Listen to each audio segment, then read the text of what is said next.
You know, I've been thinking a lot about how the United States has been dominated by just two political parties for, well, most of its history. I mean, Yeah, the it's pretty Democrats and fascinating. Republicans have held sway for over 150 years now. It's really something when you compare it to other countries with multiple parties in their systems. So, Exactly. why do you think the two party system has persisted here so long? Well, it comes down to a few key factors. First off, our winner-takes-all electoral system makes it really tough for third parties to gain traction. Right. Unlike proportional representation, our elections only reward the candidate with the most votes in each district. So, even if a third party gets a decent chunk of the vote, they still end up with no representation? Exactly. It's a huge barrier. Plus, there are ballot access laws that make it difficult for third parties to even get on the ballot in all 50 states. Oh, that's rough. And let's not forget about media coverage. They often get sidelined in debates and news outlets. That definitely stacks the deck against them. Yeah. But wait, the Constitution didn't even mention political parties, did it? Nope, not at all. Parties emerged naturally over time. In the 1790s, the first major political divide was between the Federalists, led by Alexander Hamilton, and the Democratic Republicans, led by Thomas Interesting. Jefferson. And they were split over the role of the federal government, right? Exactly. The Federalists supported a strong central government, while the Democratic Republicans favored states' rights. Gotcha. Then, from the 1830s to the 1860s, the modern two-party system started taking shape. That's when the Democrats under Andrew Jackson and the Republicans with Abraham Lincoln came into play? Yes. The Democrats represented the common man, and the Republicans emerged as the anti-slavery party. Right, during the Civil War era. Over time, both parties evolved and changed platforms to reflect new issues. It's fascinating how their positions have shifted over time. Oh, absolutely. It's like they've done a complete flip on certain issues over the years. Yeah.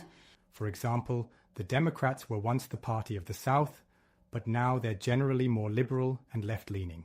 So what are the core beliefs of the two parties today?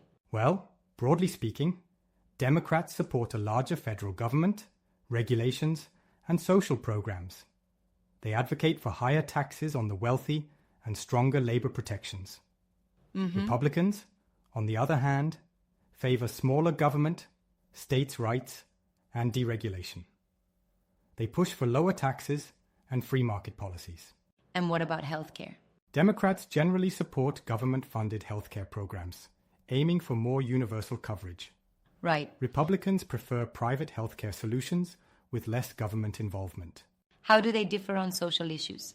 Democrats are typically progressive, supporting LGBTQ+ rights, abortion rights, and diversity initiatives. Okay. Republicans tend to have traditional views, emphasizing pro-life stances, religious values, and family. It's clear they have distinct platforms, but doesn't that also contribute to increased polarization? Definitely. The stark differences can lead to more division among voters. Yeah. And that's part of why the two-party system persists. Each party becomes a big tent for a variety of viewpoints, but it also deepens the divide. So what role do third parties play in all this? Even though they rarely win major elections, third parties can influence politics by pushing major parties to adopt new issues.